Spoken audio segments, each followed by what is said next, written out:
یہ سوچو کہ تم نے بڑی محنت سے روزہ رکھا مگر ایک ایسی غلطی کر دی جو تمہیں پتہ بھی نہ چلی اور تمہارا روزہ ٹوٹ گیا۔ سوچو کیسا لگے گا جب تمہیں قیامت کے دن معلوم ہو کہ تمہارا روزہ قبول ہی نہیں ہوا۔ کیسا لگے گا جب تمہیں پتہ چلے کہ تمہاری ساری محنت ضائع ہو گئی ہے۔ اگر تمہیں یہ سب جان کر حیرت ہوئی ہے تو سنو، کیونکہ آج ہم وہ 7 بڑی غلطیاں بتائیں گے جو روزے کو توڑ دیتی ہیں، اور بدقسمتی سے زیادہ تر لوگ انہی سے بے خبر ہیں۔ اور سب سے خطرناک غلطی تو آخر میں بتاؤں گی، جسے 90% لوگ روزہ رکھتے ہوئے بھی کر رہے ہیں۔ سب سے پہلے ہمیں یہ سمجھنا ہوگا کہ روزہ کتنا قیمتی عمل ہے۔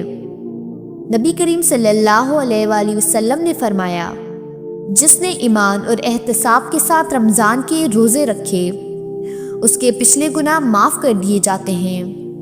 اللہ تعالیٰ قرآن میں فرماتے ہیں، ہے ایمان والو، تم پر روزے فرض کیے گئے ہیں جیسے تم سے پہلے لوگوں پر فرض کیے گئے تھے تاکہ تم متقی بن جاؤ۔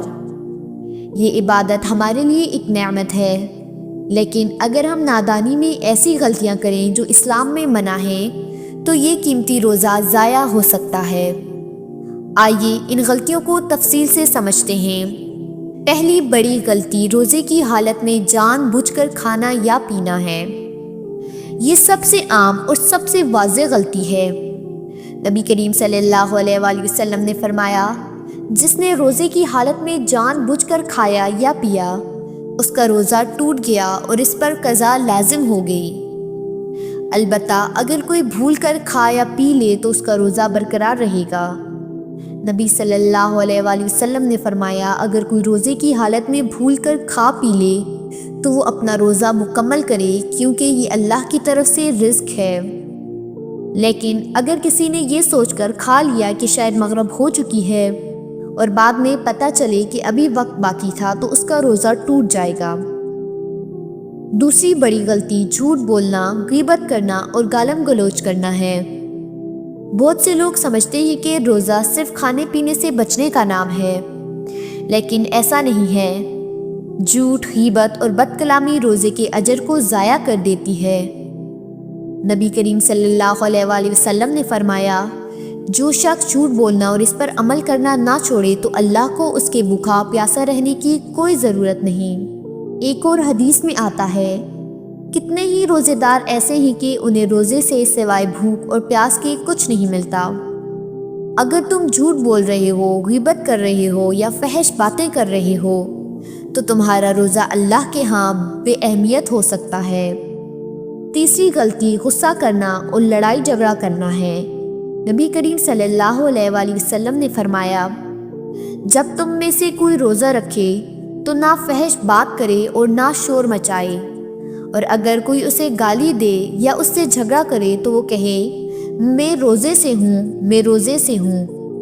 اگر تم روزے کی حالت میں غصے میں آ کر کسی سے جھگڑ رہے ہو تو تم اپنے روزے کو کمزور کر رہے ہو۔ چوتھی غلطی جان بوجھ کر قے کرنا۔ نبی کریم صلی اللہ علیہ وآلہ وسلم نے فرمایا، جو شخص خود بخود قے کر دے تو اس پر کوئی قضا نہیں، لیکن جو جان بوجھ کر قے کرے اس پر قضا لازم ہے۔ اگر تم نے روزے میں جان بوجھ کر قے کر دی تو تمہارا روزہ ٹوٹ جائے گا۔ پانچویں غلطی سگریٹ پینا یا کسی بھی قسم کا نشہ کرنا ہے۔ کیا تم جانتے ہو کہ سگریٹ پینا بھی روزہ توڑ دیتا ہے؟ فقہا کا اتفاق ہے کہ سگریٹ کا دھواں بھی کھانے پینے کے حکم میں آتا ہے اور اس سے روزہ فاسد ہو جاتا ہے۔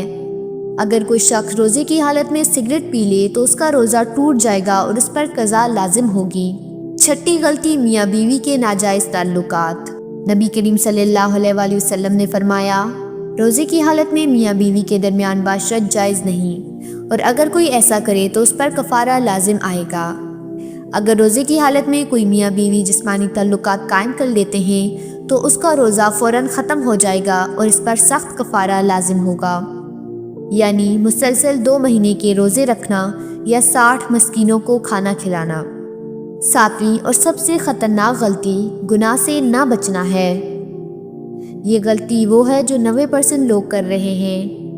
روزہ رکھنے کے باوجود گناہ کرتے رہنا۔ بہت سے لوگ روزہ تو رکھتے ہیں مگر وہ جھوٹ، چغلی، نظر کے گناہ، بے حیائی، فلمیں دیکھنے اور گندی باتیں کرنے سے نہیں بچتے۔ نبی کریم صلی اللہ علیہ وآلہ وسلم نے فرمایا، کتنے ہی روزے دار ایسے ہیں کہ انہیں روزے سے سوائے بھوک اور پیاس کے کچھ نہیں ملتا، اور کچھ لوگ روزہ رکھ کر بھی نماز نہیں پڑھتے۔ یاد رکھو، نبی کریم صلی اللہ علیہ وآلہ وسلم نے فرمایا، نماز دین کا ستون ہے، جس نے نماز کو چھوڑا اس نے دین کو گرا دیا۔ یہ وہ غلطیاں ہیں جو بہت سے لوگ نادانی میں کر رہے ہیں اور انہیں معلوم بھی نہیں ہوتا کہ ان کے روزے کا کیا حال ہو رہا ہے۔ اگر تم نے بھی ان میں سے کوئی غلطی کی ہے تو فوراً توبہ کرو۔ اب اس ویڈیو کو زیادہ سے زیادہ شیئر کریں، کیونکہ شاید تمہاری ایک شیئر سے کسی کا روزہ بچ جائے اور اس کا ثواب تمہیں بھی ملے۔